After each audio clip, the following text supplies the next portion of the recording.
give the taste, the quantity, and the taste, the quantity of the food. It's really good. Okay, yan. Yan mga kababayan, ha? But then the service, maybe because they're busy, Yeah. we were neglected. Yeah. Kapag maraming tao, yan, medyo matagal silang mag-attend. Pero finally, yan na, darating na yung additional order namin. But all in all, about the food, yan, ito highly recommended ito namin sa inyo. So next time, kung bibisita kayo rito, highly recommended ang Pho Plus. Where is the location? And beside that, this is the tendons.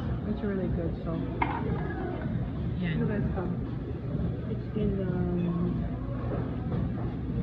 Golden Springs, Diamond. Okay, here in Diamond, Golden California. Springs. Golden Spring, CA. Okay?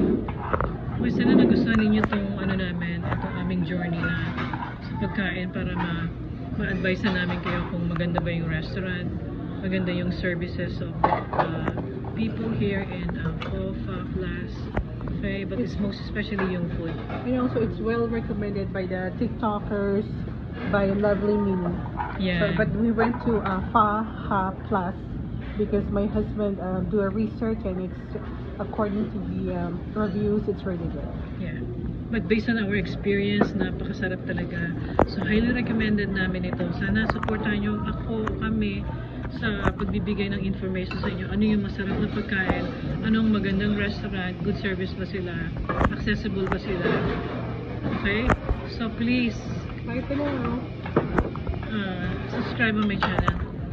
Hi, this is Superhero. See you soon.